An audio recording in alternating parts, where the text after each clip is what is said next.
सो hey everyone, आप सभी का स्वागत है आपके अपने चैनल लर्नर एड पर। तो इस वीडियो में हम देखने वाले हैं step by step registration process for MST CET 2023। तो आपको पता ही होगा कि एमएसटी सीईटी 2023 का जो रजिस्ट्रेशन प्रोसेस है वो स्टार्ट हो चुका है। तो इस वीडियो में हम perfectly step by step registration process देखेंगे कि किस तरह से आपको रजिस्टर करना है, कौन से डॉक्यूमेंट्स लगेंगे, आपको किस तरह से पूरा फॉर्म फिल करना है। ठीक है, तो वीडियो का छोटा भी पार्ट आपको स्किप नहीं करना है। अगर स्किप करोगे तो बड़े प्रॉब्लम में आप फंस सकते हो, क्योंकि सीईडी के जो फॉर्म है वो भरते समय आपको अलर्ट रहना है। जैसे आप बोर्ड एग्जाम का फॉर्म भरते हो, ठीक है, उस तरह से आपको सीईडी का जो फॉर्म है वो परफेक्टली फिलअप करना है, क्योंकि मिस्टेक्स अगर होंगे तो उसमें आपको प्रॉब्लम क्रिएट कर सकता है वो। ठीक है, सो पूरा स्टेप बाय स्टेप हम इस वीडियो में देखेंगे, तो वीडियो को प्लीज़ स्किप मत कीजिए। सो स्टार्ट करते हैं। आपको उसके लिए सीईटी की ऑफिशियल वेबसाइट के ऊपर आना है। ठीक है, ऑफिशियल वेबसाइट के आने के बाद आपको पता ही होगा कि कहाँ जाना होता है। ठीक है, सो आपको बेसिकली जाना है यहाँ पर एमएसटी सीईटी 2023 के ऊपर। इसके ऊपर क्लिक करोगे तो यहाँ पर आपको न्यू रजिस्ट्रेशन का ऑप्शन देखने को मिल जाएगा। जैसे आप इस न्यू रजिस्टर के ऑप्शन के ऊपर क्लिक करोगे तो उसके ऊपर आपको क्लिक करने के बाद आपको यहाँ पर इंस्ट्रक्शंस दिए हैं कि क्या क्या इंस्ट्रक्शंस है। कैंडिडेट मस्ट हैव पास्ड और अपेयर्ड फॉर एचएससी, मतलब कैंडिडेट एक तो 12th पास होना चाहिए या फिर 12th एग्जाम अभी उसने रिसेंटली देनी होनी चाहिए। सो ये सारे इंस्ट्रक्शन दिए हैं, यहाँ पर मराठी में दिए है, यहाँ पर इंग्लिश में दिए है। उन सारे इंस्ट्रक्शन को आपको रीड करना है। रीड करने के बाद आपको आई एक्सेप्ट एंड प्रोसीड इस बटन के ऊपर क्लिक करना है। वो सब होने के बाद आपको ये सारे जो पर्सनल डिटेल्स है, एकदम सिंपल डिटेल्स है, आपका फुल नेम, आपके पेरेंट्स का नेम, आपकी जेंडर, आपके मदर का नेम, देन उनकी जेंडर, वो सब आपको वहाँ पर डालना है। ओके, आपकी जेंडर, ये सब आपको डालने के बाद आपको डेट ऑफ बर्थ डालना है। सो तो यहाँ पर मैं आपको दिखा देता हूँ किस तरह से ये प्रोसेस करना है। इसकी स्लाइड से मेरे पास। ओके, सो फॉर एग्जांपल आप यहाँ पर देख सकते हैं, यहाँ पर कैंडिडेट का नेम यहाँ पर फिलअप किया है, उसके बाद उसके फादर का नेम यहाँ पर फिलअप किया है। ये सारा आपको सारा कैपिटल लेटर्स में फिलअप करना है। ओके, उसके बाद उनकी जो जेंडर है वो यहाँ पर फिलअप की है। उसके बाद डेट ऑफ बर्थ वो आपको फिलअप करना है। And date of birth fill up करने के बाद आपका जो धर्म है, हिंदू मुस्लिम जो भी होगा, वो आप यहाँ पर ड्रॉप डाउन में ऑप्शन आ जाएगा। अगर हिंदू है तो हिंदू सेलेक्ट करना है। आपको पूछेंगे कि आपका जो रीजन है वो कौन सा है। ठीक है, सो अगर आप सिटी से बिलोंग करते हो सो आपको अर्बन डालना है। अगर आप गांव से बिलोंग करते हो तो रूरल रूरल डालना है। ठीक है, देन आपको फैमिली इनकम जो है आपका एनुअल, वो आपको ऑप्शन ड्रॉप डाउन में सिलेक्ट करना है, आपका कौन सा है। 8 लाख से अगर कम है तो आप TFWS या फिर EWS के लिए एलिजिबल होते हो। सो अगर आपके पास इनकम सर्टिफिकेट है तो वहाँ से आप वो कर सकते हो। ठीक है, कैसे करना है वो भी आपको मैं बता दूंगा। एंड मदर टंग क्या है आपकी, मराठी, हिंदी, इंग्लिश जो भी होगी, कन्नड़, वो आपको यहाँ पर ड्रॉप डाउन में सिलेक्ट करनी है। सो यहाँ पर बेसिकली देख सकते हो सारी डिटेल्स आप इस तरह से फिल करना है आपको, जो भी आपके पर्सनल डिटेल्स है वो फिल करने के बाद आपको नीचे जैसे आप जाओगे तो आपको एड्रेस पूछेगा, परमानेंट एड्रेस। ठीक है, दो टाइप्स के एड्रेस है, एक परमानेंट है और अभी एक रेसिडेंशियल है, मतलब आप जहाँ पर रह रहे हो।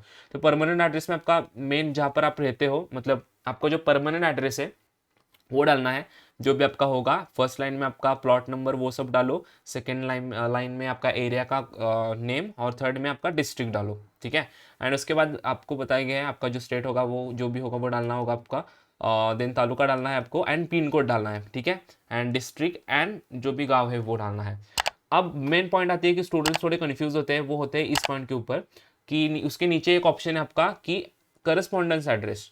ठीक है, मतलब क्या, थोड़े स्टूडेंट्स क्या होते हैं कि अभी वो रेंट रेंट पर कहाँ पर तो रह रहे होते हैं। सो अगर आप रेंट पर कहाँ पर तो रह रहे हो तो उसका एड्रेस आपको यहाँ पर डालना है। अगर आप ऑलरेडी वहीं पर ही रहते हो तो आपको जो आपका परमानेंट एड्रेस है वहाँ पर इसको सिलेक्ट करना है। सो जो परमानेंट एड्रेस है वही आपका यहाँ पर आ जाएगा। ठीक है, अगर आप बाहर रह रहे हो सो तो आपको वो एड्रेस आपको यहाँ पर डालना है, जो भी आपका बाहर का एड्रेस है। अगर आप घर पर ही हो, मतलब आपका परमानेंट एड्रेस है, तो वही आपको इसको यहाँ पर सिलेक्ट करके as it is copy paste करना है। ठीक है, सो यहाँ पर आप देख सकते हो ये जो आपके लिए डेमो बनाया गया है एप्लीकेशन का, तो उसमें यहाँ पर अलग एड्रेस है और पिछला वाला एड्रेस अलग था। ठीक है, सो इस तरह से आप जो है फिलअप कर सकते हो। ये सारा एड्रेस का काम होने के बाद आपको क्या करना है, अब आपको मेन करना है दो इम्पोर्टेंट काम। पहला काम है कि मोबाइल नंबर फिलअप करना है, दूसरा ईमेल आईडी। सबसे इंपॉर्टेंट बात यह है कि जो मोबाइल नंबर एक्टिव है, ठीक है, जो मोबाइल नंबर एक्टिव है उसके ऊपर रिचार्ज है, SMS रिसीव्स होते हैं, नो कोई भी प्रॉब्लम नहीं है, नेटवर्क वगैरह सब कुछ ठीक है। और जो ईमेल आईडी आपके पास है, एक्टिव ईमेल आईडी है और उसका पासवर्ड भी आपके पास है, वही email ID and mobile number डालना है, क्योंकि बाकी की सारी प्रोसेस का जो अपडेट्स है, आपका कहाँ पर एडमिशन होगा या फिर ऑप्शन फॉर्म कब स्टार्ट होगा, जो भी सारा ओटीपी वगैरह है वो इस नंबर के ऊपर एंड इस ईमेल आईडी के ऊपर आता है।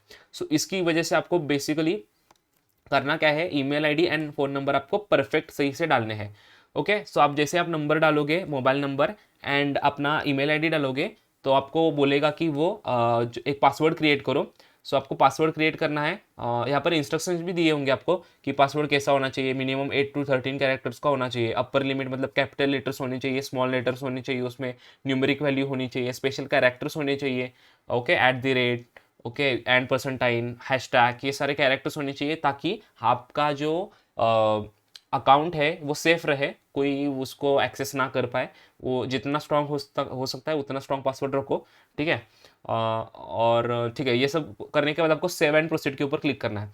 जैसे आप सेव एंड प्रोसीड के ऊपर क्लिक करोगे तो दो इंपॉर्टेंट अपडेट्स होंगे आपके। पहला अपडेट होगा कि आपके मोबाइल नंबर पर एक ओटीपी आएगा, दूसरा अपडेट होगा कि आपके ईमेल आईडी के ऊपर एक ओटीपी आएगा। सो मोबाइल नंबर के ऊपर जो ओटीपी आएगा उसको आपको यहाँ पर फिलअप करना है, ठीक है। यहाँ पर आप जैसे ही फिलअप करोगे एंड वेरीफाई करोगे तो आपका आगे का स्टेप आएगा। बाई चांस अगर मोबाइल के ऊपर ओटीपी नहीं आता तो आपको रीसेंट ओटीपी के ऊपर क्लिक करना है।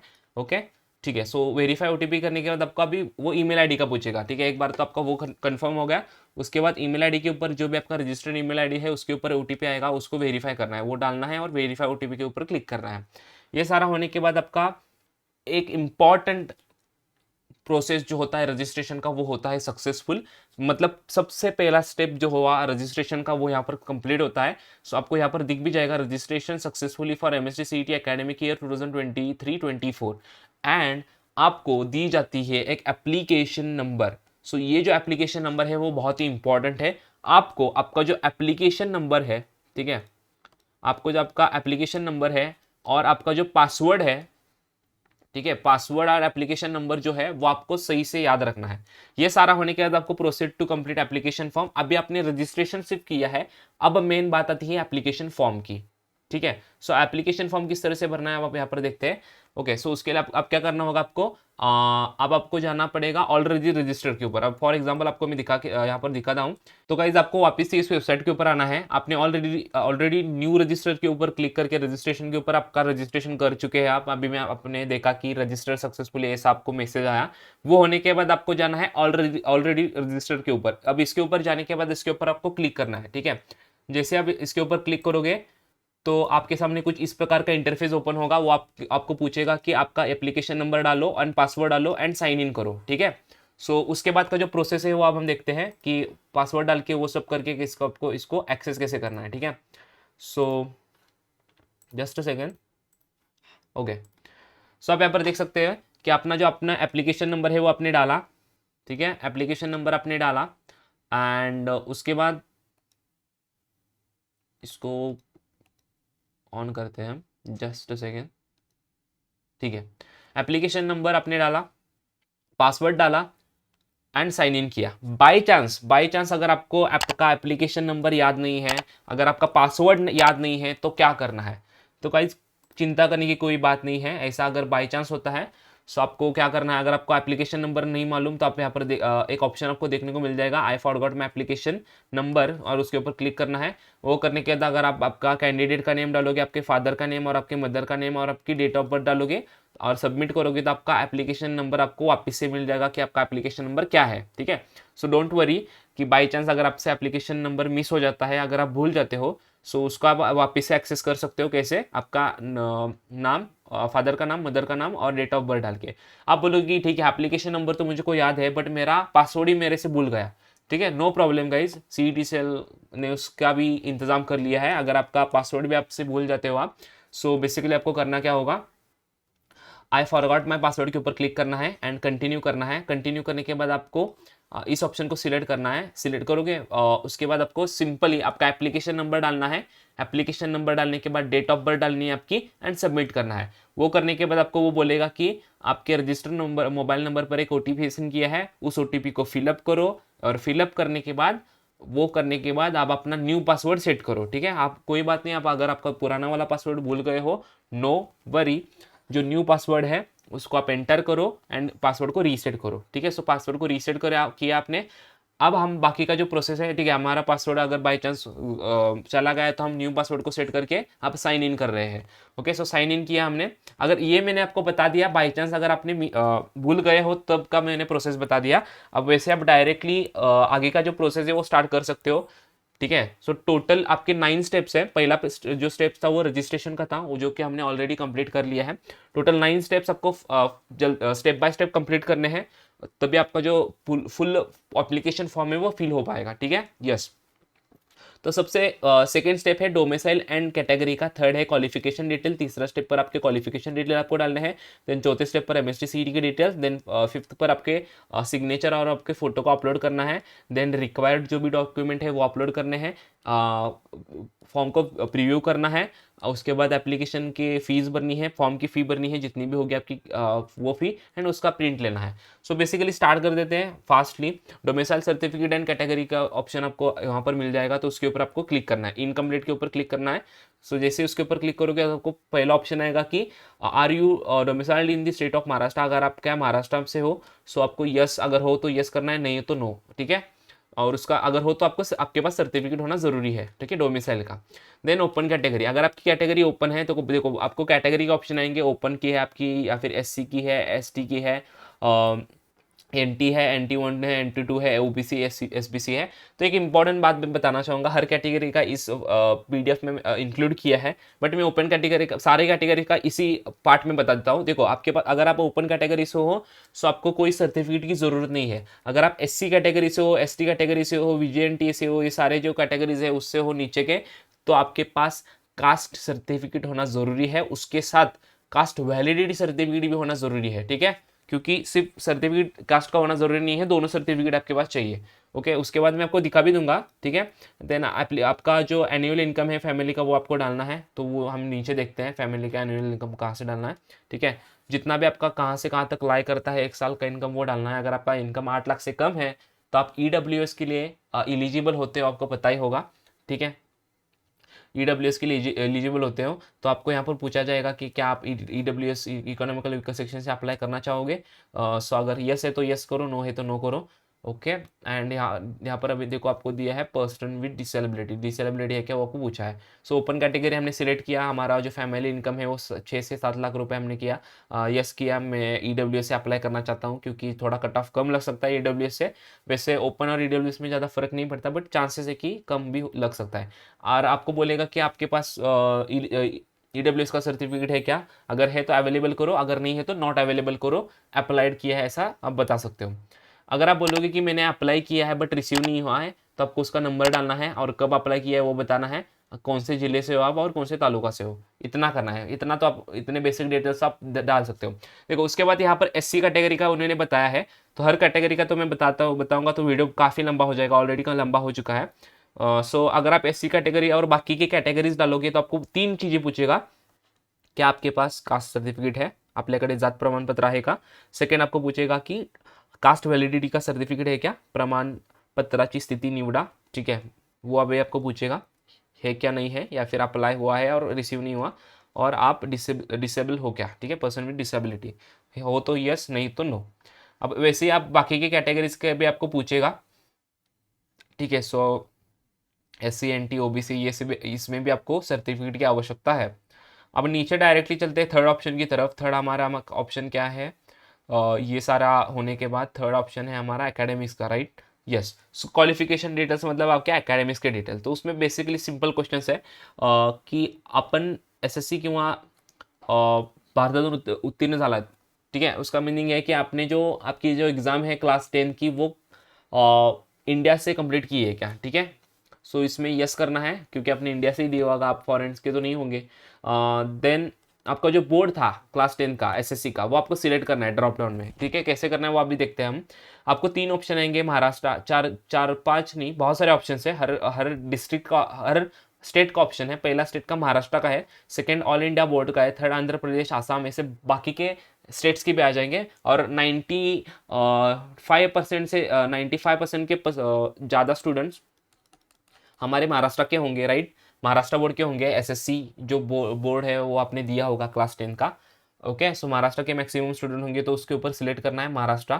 ओके, महाराष्ट्र के ऊपर सिलेक्ट करने के बाद आपको क्या करना है, बाकी के नीचे के डिटेल्स फिलअप करने हैं।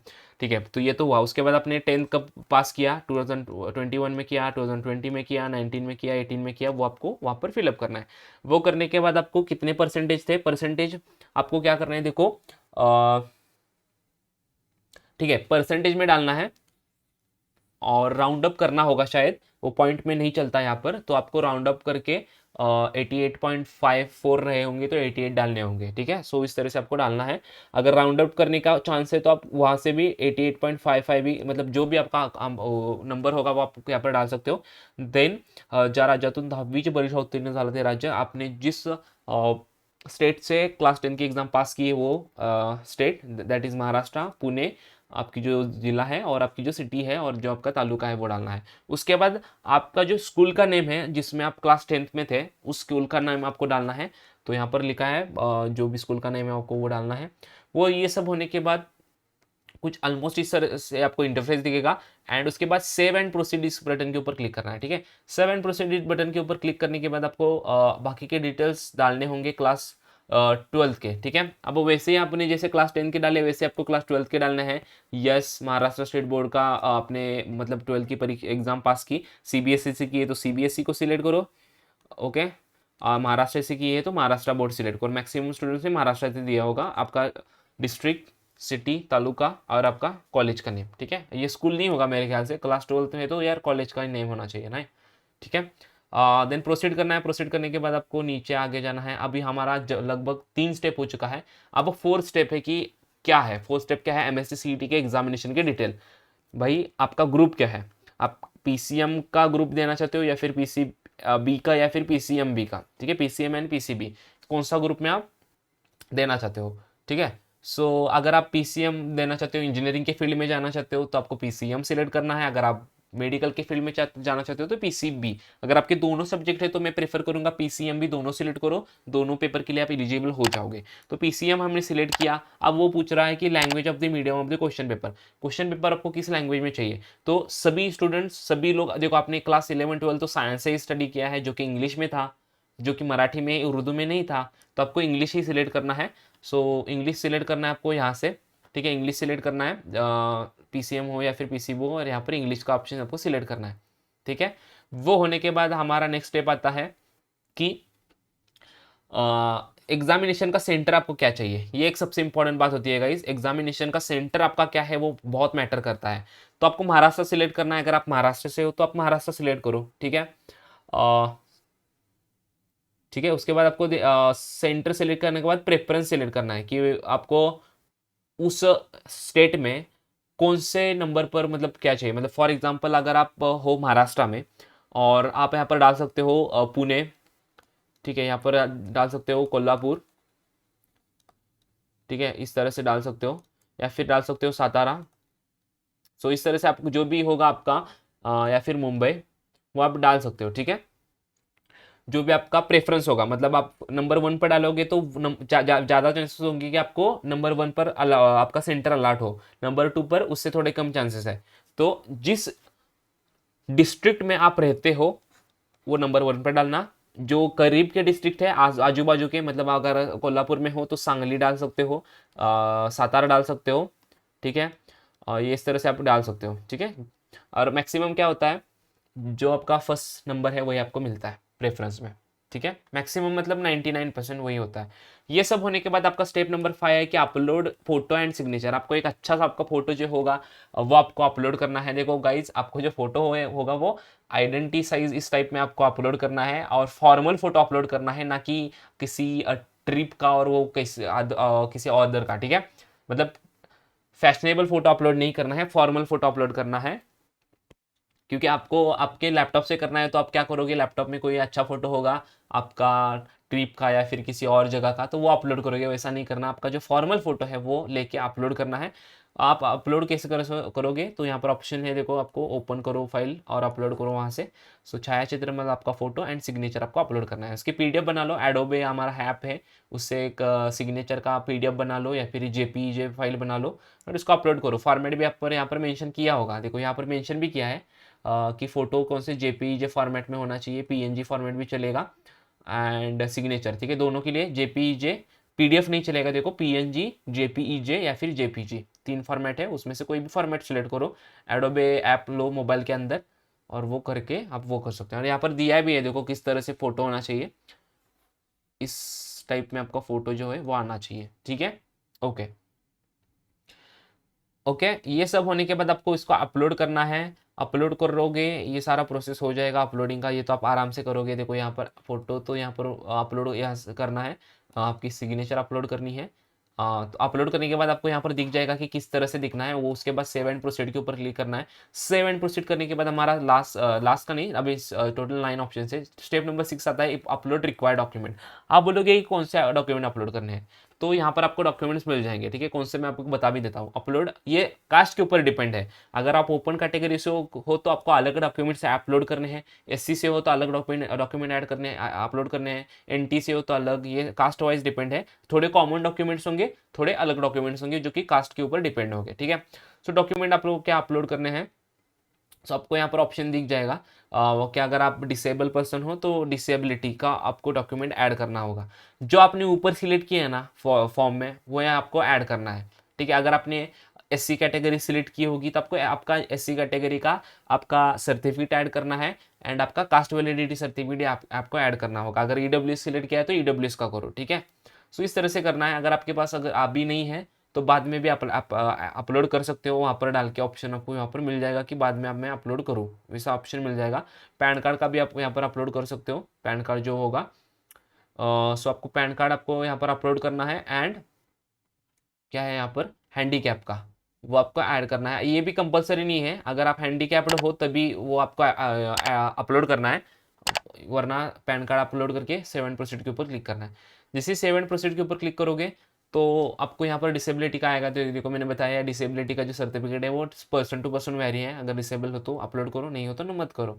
आगे चलो, आगे क्या करना है, प्रीव्यू करना है एंड वैलिड इन्फॉर्मेशन, मतलब एक बार सारा फॉर्म देखो, नाम क्या है बराबर लिखा है क्या।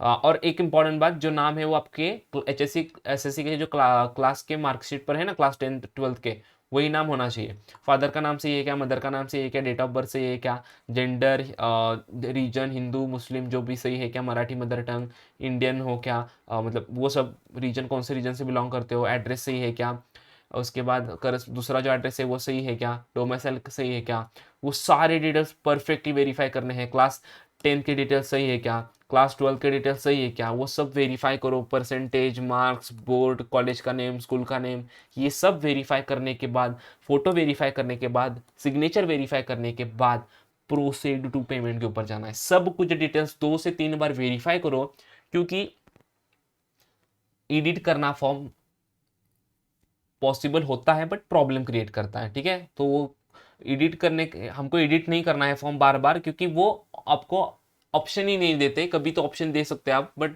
इसके लिए आपको पहले से ही परफेक्टली वो सब रीड करना है और प्रोसीड करना है।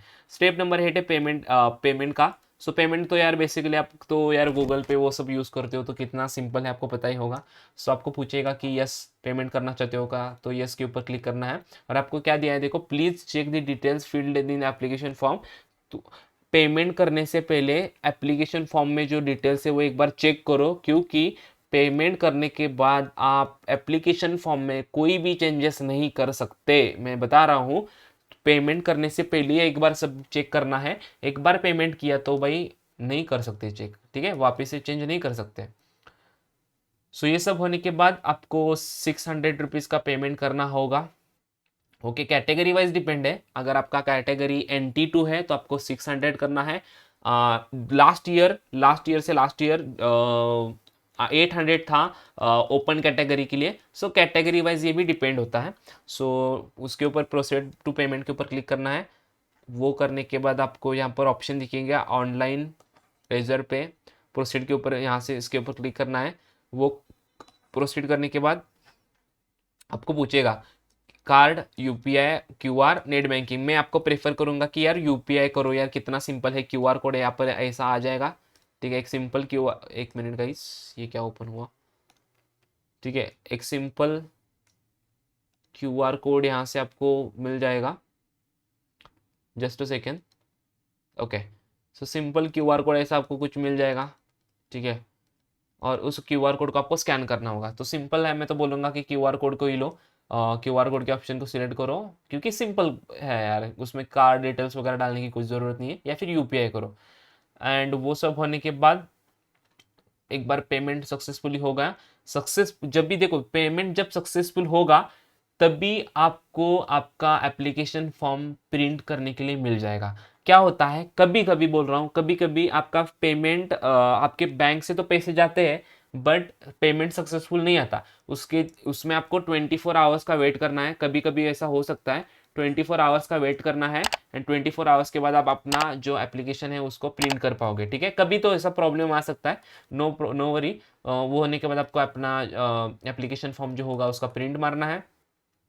ओके, प्रिंट आप यहाँ पर देख सकते हो, यहाँ पर कुछ इंपॉर्टेंट इंस्ट्रक्शन भी दिए कि प्रिंट किस तरह से मारना है, ये सब करना है। एंड आप बोलोगे कि इसके बारे में क्या, आपका जो एग्ज़ाम के लिए हॉल टिकट आता है वो बाद में आता है। ठीक है, वो आप कहाँ से, वो आपको आपका एप्लीकेशन नंबर, ठीक है, ये यार यहाँ से एप्लीकेशन नंबर, ठीक है, एप्लीकेशन नंबर एंड पासवर्ड डाल के उसको आपको लेना पड़ता है। ठीक है, एप्लीकेशन ये सब करने के बाद एंड कुछ इस तरह से आपको जो रजिस्ट्रेशन है वो कंप्लीट करना है गाइज।